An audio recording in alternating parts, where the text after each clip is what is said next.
I'm Sharmen Kimbrough from the Marriage Recovery Center, and my topic today is how to see alternatives. One of the biggest telltale signs of the trauma and brokenness in our lives is how we find safety and security.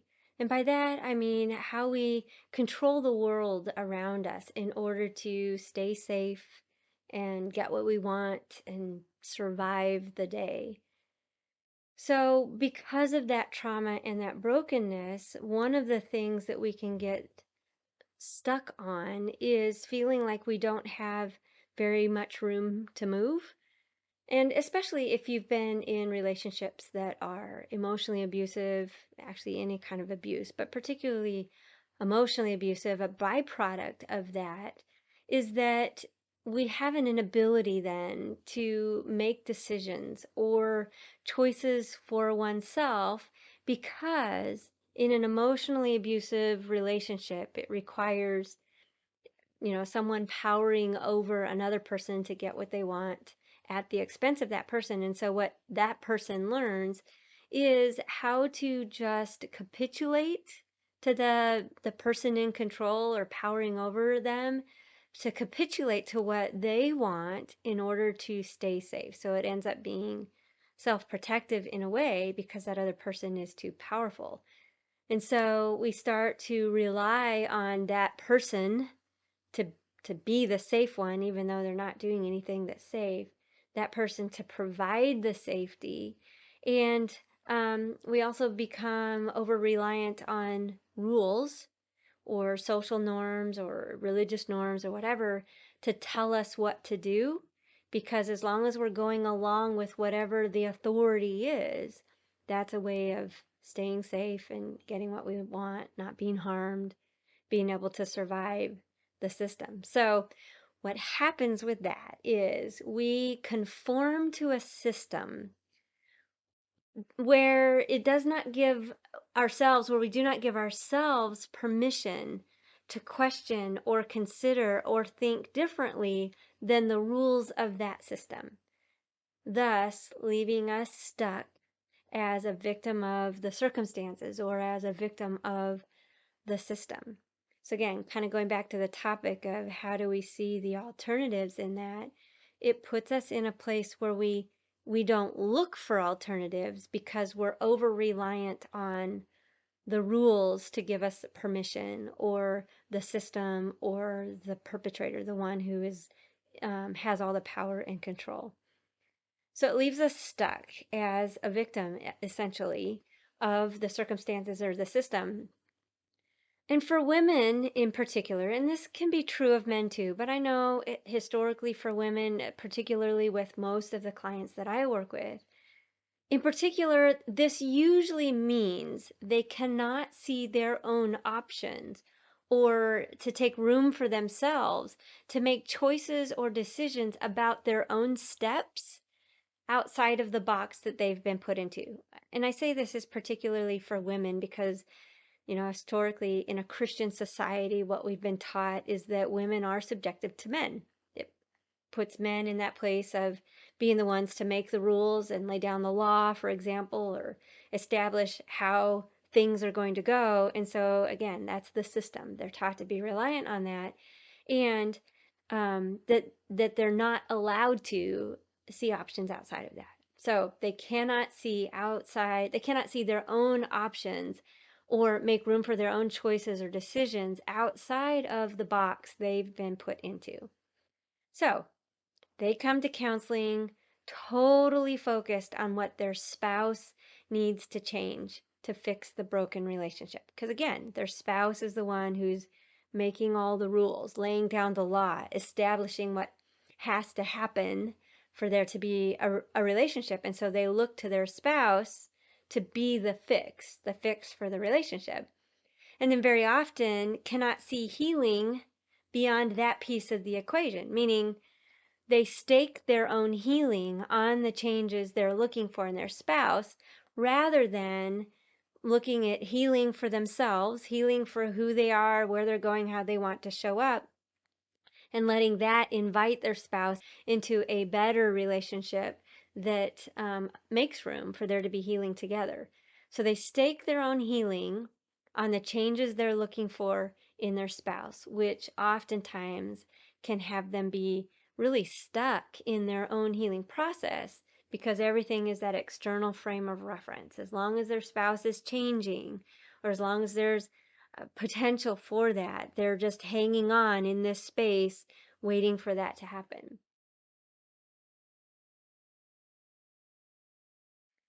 So, for any of us, men and women, I think a milestone of emotional maturity requires that we do not put another created, finite, broken human being in charge of healing our hearts. This implies, one, that our hearts can be healed regardless of the other person. Like, they don't have to participate, they don't have to make the rules or give us permission for our hearts to be healed. But it also implies that the relationship needs to be separated from our identity, meaning we're not finding our identity, our worth, our value in that relationship because we are not the relationship. We are individuals created to collaborate in a connected relationship. And individually, we can heal regardless of the other's participation or cooperation. Relationally, however, we cannot heal the relationship without the other's cooperation or participation. So, just looking at the individual piece of that, the individual side, the question becomes, what are the options? What do you give yourself permission to do without it being consumed or controlled by the circumstances, namely by how your spouse feels or thinks, while still making room for how your spouse feels or thinks? Because again, there is a piece of this where you're trying to build a relationship that requires participation. So you've got to be able to look at the options, but not let them just be consumed by your spouse. They also need to take into consideration who you are, what you're bringing to the table, how you would like to build this relationship together. And so, a question to ask is, what parameters can you set around yourself so that you can show up in any given circumstance or relationship so that you are navigating it with steadfastness?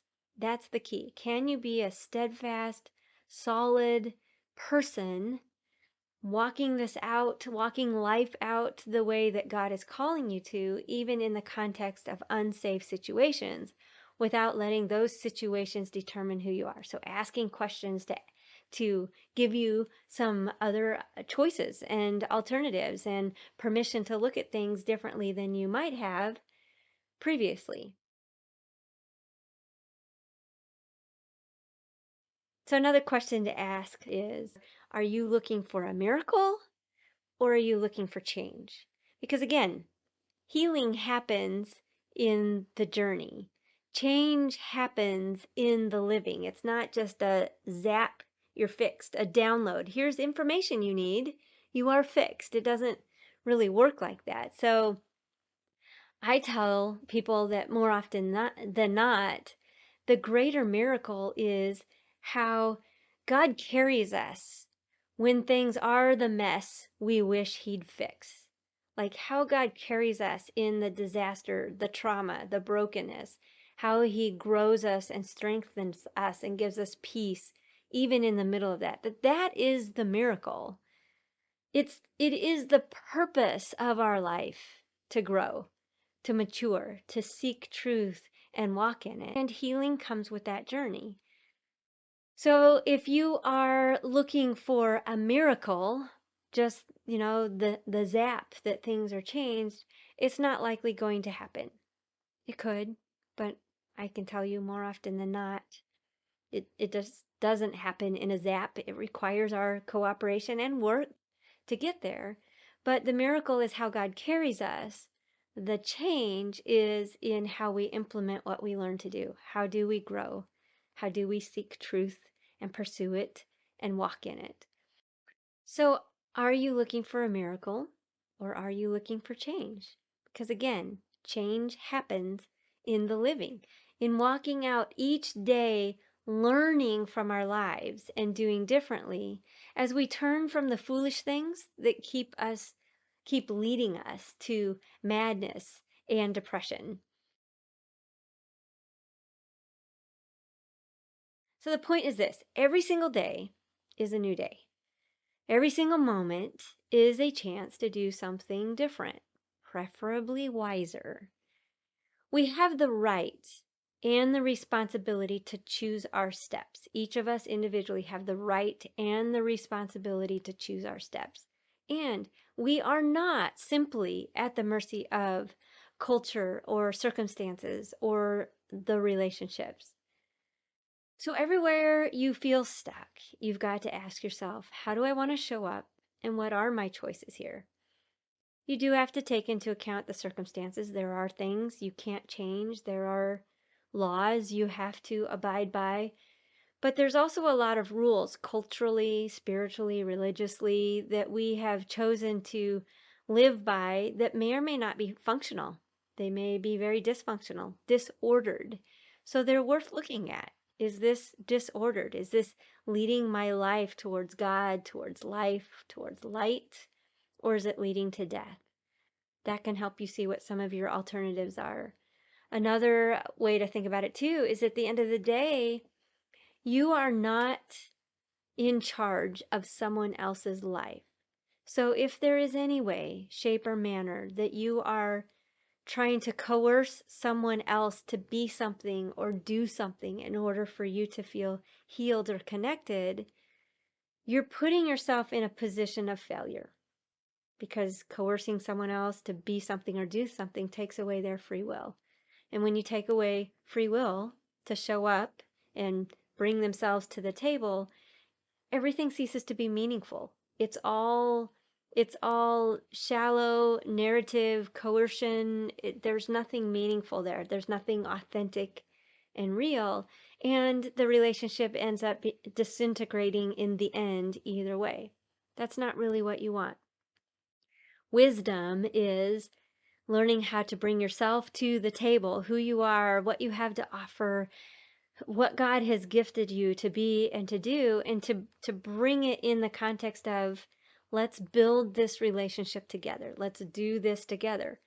If the other person declines the invitation over and over and over and over again, rather than trying to, keep entrusting your heart to someone who is not interested in caring for it. They've declined the invitation to be in a relationship, and all they can offer you is shallowness or a facade or deception or whatever. You do have a choice of how much you engage in that relationship. So that's worth thinking about. What are your choices? Again, your identity, your worth, and your value isn't that relationship. The relationship is a gift, but it has to be built. It has to be collaborated on, both people stepping into it, building it together. If they're not, it's not really a relationship the way God designed relationships to be. And that will always lead to mess and death and more trauma.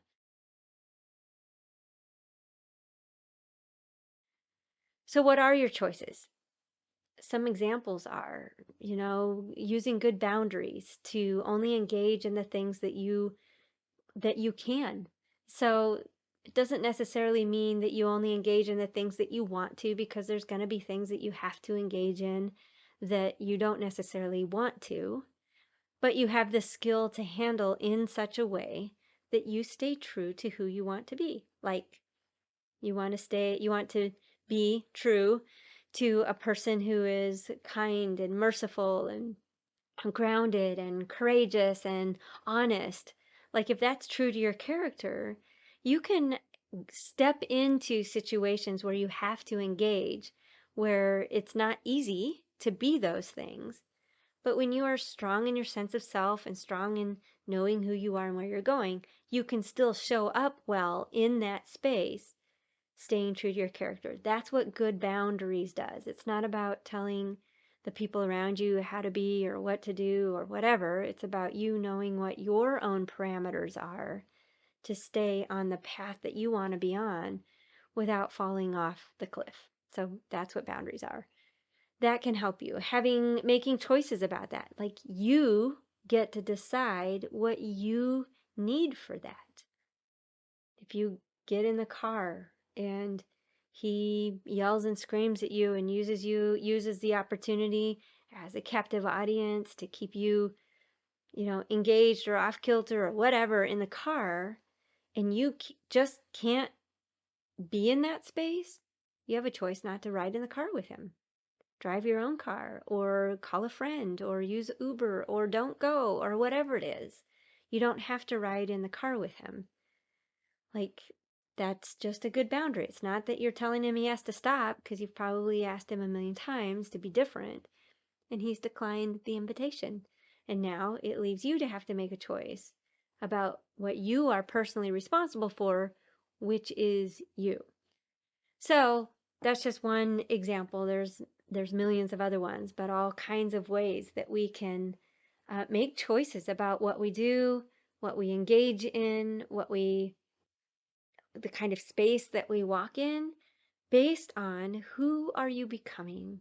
What are you learning about life, about living, about caring for other people, about collaborating in relationships, about making room for other people to be where they are emotionally on their journey while still holding true to your sense of self. So not losing yourself. It's a better way to put it. Not losing yourself in the face of other people who are messy or broken or whatever, but also knowing how to navigate it in a way that you aren't just going along with nonsense or brokenness or things that you wouldn't want to be encouraging, enabling, right? So you do have choices.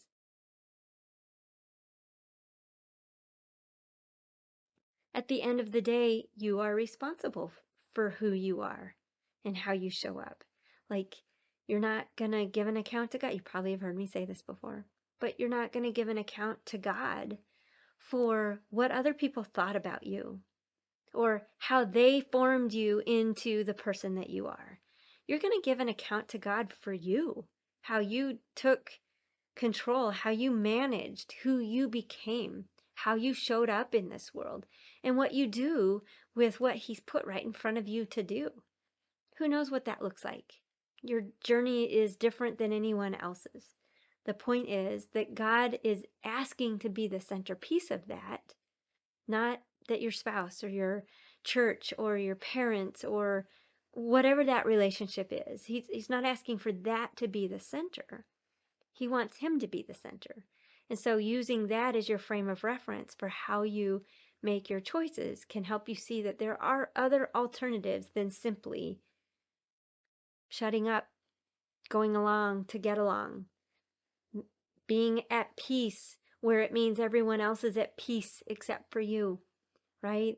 There's other choices for how to step into life and relationships in such a way that even when it's hard, you feel good about who you are.